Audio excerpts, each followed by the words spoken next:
Opposition parties call on President Jacob Zuma to clarify remarks that he wants to review the Constitutional Court's powers. And South African incomes have risen, while income inequality has narrowed over the past decade. I'm Richard Brooks. Opposition parties have called on President Jacob Zuma to clarify remarks that he wants to review the Constitutional Court's powers. Zuma has been quoted by Johannesburg Daily saying that not every Constitutional Court judge agrees with some of the decisions. He's questioned the logic of having split judgments and says judges are being influenced by the media.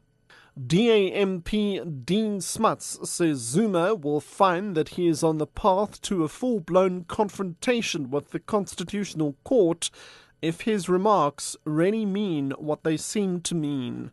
She says the court itself decides the constitutionality of the constitutional amendments. South African incomes have risen while income inequality has narrowed over the past decade.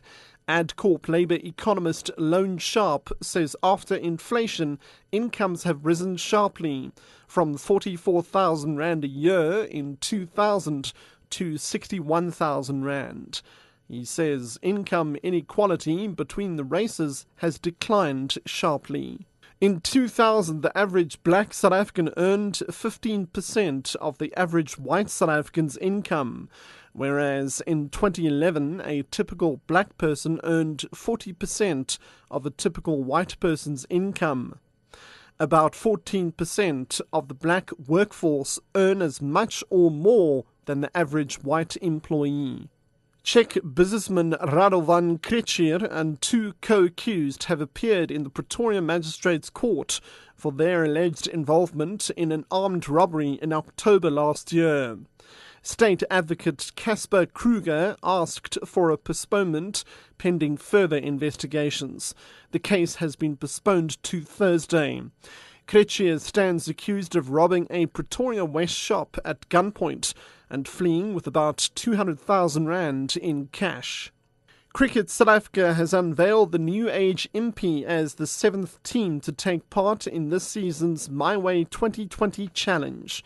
The team will be made up of young, upcoming players from different parts of the country and will use Sahara Park in Benoni as its home ground. Former England international Paul Collingwood will captain the side. Collingwood, who led England to 2020 World Cup victory in 2010, says he's looking forward to the new challenge. Our first game is on Friday. The team are only getting together this afternoon, so it's going to be a quick turnaround, getting to know the strengths of each individual and getting them to play as a team. You know, the best teams in the world stick together and really gel together as a team, and I think that's going to be the real challenges ahead.